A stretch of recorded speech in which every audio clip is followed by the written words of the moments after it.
My question is both to Mr. Dutra and Mr. Henderson in regards to the oil project. The first part of the question is to Mr. Dutra. Knowing that the lease, section 6.1, said that your planning commission could not issue a CUP without the county releasing the open space from protected status, yet you went ahead and did that, and I want to know why, and to you, Mr. Henderson, based off the city's own records and emails, why did the city sign a secret agreement with the oil companies in February of 2008, 6 months, a letter of agreement, 6 months before the project went to bid? I'm sorry, what is your name? Roy. Roy, what's your last name? McKee. Thanks, Roy. Roy, if you attended the, I don't know how many planning commission meetings we had, I don't recall, now I know we had over 28 hours and several heated debates, if you will, planning commission. I think you saw that we also had legal counsel there consistently throughout the entire process. It's my assumption that the pretty good counsel that we had, they would have let us know if we were making a decision that was not legally supported. And so look, it was a tough decision. I run those hills, still do.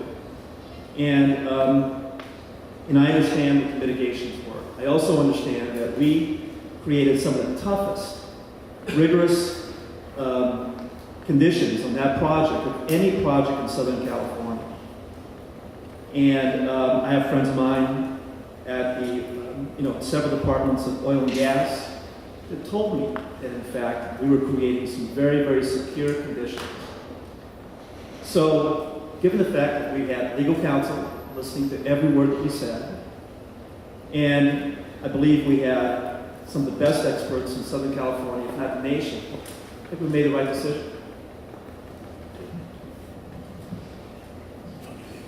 Was to a secret agreement with the oil company 6 months before we went to bid.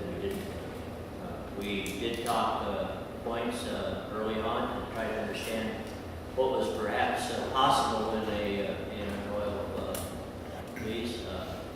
We hired Jim Day, who is one of the two leading professional attorneys on oil in California. Between the two offices, they do about somewhere between 93 and 96% of all oil leases in the state. Jim was very clear that the California code requires a specific bid process. We adhered to that process. We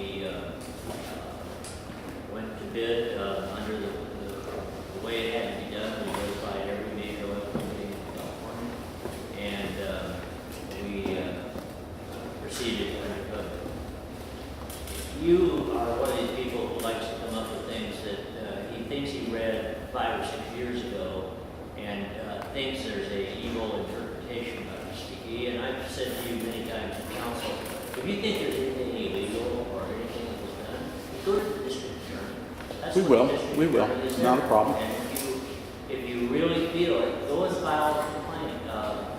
In the business about this business, I know you would like to film things. I'm sure you go back and watch this film dozens of times and try to find secret meetings. And I know that you have applied for thousands of documents from the city of Whittier. You've wasted a tremendous amount of time in the city clerk's office, put the city in a great, unfortunate situation, met people in working weekends and so on. I really object when you take little people like this and you just, because of something that you are obsessed by, and yet you generated nothing. Absolutely nothing. You were head of the Whittier Oil Watch, and your organization sued the city, and way before the EIR was even finished, you abandoned that lawsuit. No, that wasn't us. Let's get that clear, Mr. Henderson. We're going to move on to the next question. I think Mr. Henderson's established that he disagrees with your portrayal of That events. was a different organization. Okay. Further